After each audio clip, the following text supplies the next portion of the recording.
Hello friends, welcome back to my channel. My name is Ankur Bendreta. दोस्तों, हम बात करने वाले हैं 3 reasons why Malayalam cinema is far better than Bollywood. Logical reasons होने वाले हैं। सबसे पहले मैं आपको ईद पर रिलीज हुई फिल्म मैदान एंड भाई बीएमसीएम की बजट एंड बॉक्स ऑफिस बताऊंगा। फिर हम इसी तरीके से मलयालम सिनेमा ने जो 2024 में कमाल किया उनके बजट एंड कलेक्शन बताएंगे। फिर उन 3 मुद्दों के ऊपर आएंगे। जो तीसरा रीजन बताने वाला हूं वो सबसे बड़ा रीजन है जो मलयालम सिनेमा को सबसे ज्यादा ताकत, सबसे ज्यादा पावर देता है। तो टाइम वेस्ट नहीं करते हैं, शुरुआत करते हैं। बीएमसीएम बजट 350 करोड़, मैदान बजट 150 करोड़ और दोनों मिलाकर भी 100 करोड़ अभी तक नहीं कर पाए हैं। 5 दिन कंप्लीट हो गए हैं। हां, 100-125 कर लेंगे, इतना मैं मानता हूं। तो कितना नुकसान हुआ? 400 करोड़ का नुकसान देकर जाने वाली है दोनों फिल्में। अब आते हैं किसके ऊपर? मलयालम सिनेमा की कुछ ऐसी फिल्मों के ऊपर जिन्होंने इन 3 महीनों में ही कामयाबी के झंडे गाड़ दी हैं। Premalu 3 crore budget, 135 crore collection. Manjummel boys 20 crore budget, 225 crore collection and still running. Aavesham 55 crore budget, 50 crore gross कर चुकी है और अभी मात्र इसको 5 ही दिन हुए हैं और जिस हिसाब से फिल्म वायरल हो रही है आराम से 100 करोड़ क्लब में जाएगी। गॉड लाइफ 80 करोड़ बजट, ये उनकी बहुत महंगी फिल्म है और 100 करोड़ से ऊपर कर चुकी है और ये फेरिस्ट खत्म नहीं हुई है। ये अभी भाई साहब मैं ब्रह्मयुगम को इसमें ऐड नहीं कर रहा हूं। तो भाई ये सोचो, इन चारों फिल्मों का अगर मैं बजट बताऊं ना तो 161 करोड़ है और 500 करोड़ से ऊपर का बिजनेस इन चारों फिल्मों ने कर दिया है। और अभी भी मैं आपको बता दूं, आवेशम, गॉड लाइफ चल रही हैं। तो ये कहां जाकर रुकेंगी कोई कुछ नहीं कह सकता। अब उन 3 रीजंस के ऊपर आते हैं क्यों मलयालम सिनेमा बॉलीवुड से बेहतर है। पहला चीज, स्केल।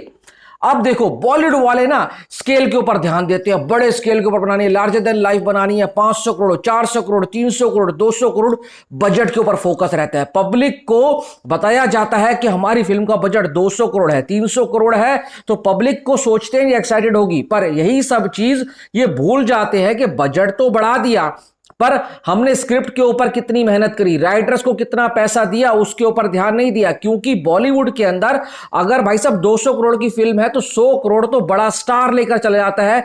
तो भाई साहब प्रोडक्शन कितनी के लिए बची? 100 करोड़ के लिए बची। वहीं मलयालम सिनेमा स्केल के ऊपर ध्यान नहीं देती है, वो बजट रखते हैं लिमिटेड। 100 करोड़, 10 करोड़, 20 करोड़, 15 करोड़, 50 करोड़, 70 करोड़ और लिमिटेड रिसोर्स के अंदर कम बजट में ज्यादा काम निकालते हैं।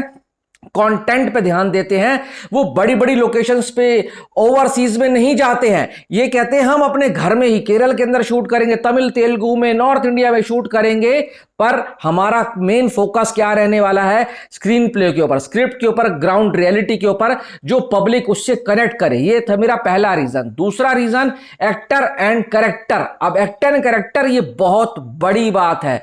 बॉलीवुड में एक्टर के हिसाब से स्क्रिप्ट में चेंजेस किए जाते हैं। आपने कितनी बार सुना होगा, एक्टर जब फिल्म में आता है तो उसके हिसाब से स्क्रिप्ट को चेंज किया जाता है। वो अपने कैरेक्टर को और दिखाने के लिए कुछ ज्यादा ही चेंजेस कर देता है। पर मलयालम सिनेमा में जो राइटर ने लिख दिया वो लिख दिया, वहां पर कैरेक्टर को इंपॉर्टेंट दिया जाता है एक्टर से ज्यादा। मैं आपको एक बात बता दूं भाई साहब, एक्टर करेक्टर नहीं बनाता, करेक्टर एक्टर बनाता है। समझ रहे हो? एक किरदार ही अच्छे कलाकार को जन्म देता है। इस बात को याद रखना। अगर शाहरुख खान ने डर जैसी फिल्में, बाजीगर जैसी फिल्में ना की होती तो शाहरुख खान की एक्टिंग का लेवल हमें पता ना लगता। My name is Khan, Salman Khan, तेरे नाम, आमिर खान, भाई साहब दंगल, ये करेक्टर ही तो अच्छे निकल कर आए। बट कुछ ऐसे एक्टर हैं जो अपने ही एक्ट, मतलब कहते हैं ना, सेल्फ के ऊपर ज्यादा ध्यान देते हैं, कैरेक्टर को छुपा देते हैं, कैरेक्टर में घुसते नहीं है। वहीं मलयालम सिनेमा के बड़े बड़े एक्टर भी अपने नाम से ज्यादा अपने उस कैरेक्टर में घुसने की कोशिश करते हैं। जीता जागता एग्जाम्पल है ममूटी साहब की ब्रह्मयुगम। एक इतना बड़ा कलाकार इस ब्रह्मयुगम जैसे कैरेक्टर किया। मंजूमल बॉयज क्या थी? 9 दोस्तों ने कितने अलग तरीके से कहानी बनाई। पेरुमुल्लू क्या थी? भाई साहब टीनेजर्स लव स्टोरी है। एक लड़की है जो वेल सेटल्ड है कॉर्पोरेट में, एक लड़का है जो भाई स्ट्रगल कर रहा है, नौकरी भी नहीं मिल रही है। इतनी प्यारी सी स्वीट एंड लव स्टोरी। उसमें क्या खासियत लगी थी? कैरेक्टर में घुस जाते हैं एक्टर, वो अपने ऑरा को छोड़कर उस कैरेक्टर में घुसते हैं, सोचते हैं उस कैरेक्टर की डिमांड क्या है। तीसरा मेन रीजन जो मैंने बताया था, ऑडियंस। अब बॉलीवुड में मैदान जैसी फिल्म फ्लॉप हो जाती है जो कि वर्ल्ड क्लास फिल्म थी, वर्ल्ड क्लास, नेशनल अवार्ड मिलना चाहिए। बॉलीवुड की ऑडियंस अलग ही है, समझ नहीं आता।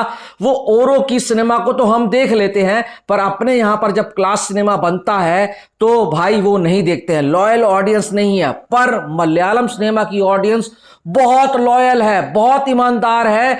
वो कुछ भी हो जाए, किसी और लैंग्वेज की फिल्म आ जाए, उसको साइड रखेंगे, वो पहले जाएंगे अपनी लैंग्वेज की फिल्म को देखेंगे।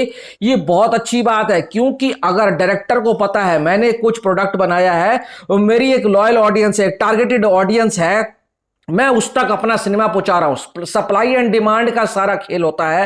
डायरेक्टर को पता है क्या डिमांड आ रही है, उसने वही सप्लाई देता है और पब्लिक जाकर पैसा खर्च करके देखती है। पर बॉलीवुड में क्या होता है, नहीं होता, वो नहीं देखती, वो डाउनलोड कर लेती है। तो ये सब चीजें हैं जो मलयालम सिनेमा को बहुत बेटर बनाती हैं बॉलीवुड से। ये 3 मेन रीजन थे जो भाई साहब मलयालम सिनेमा को टॉप पे लेता हुआ जा रहा है, और आने वाला समय और भी अच्छा होने वाला है, क्योंकि मलयालम सिनेमा की जो ऑडियंस है बहुत लॉयल है, बहुत लॉयल है। जब तक आपकी पब्लिक आपके साथ नहीं है तो आप कुछ भी कर लो, आप आगे नहीं बढ़ पाओगे। आप बताओ कितने सहमत हो मेरे बात से, जरूर बताना। वीडियो में कुछ अच्छा लगा हो चैनल को सब्सक्राइब जरूर कर देना। Thanks for watching.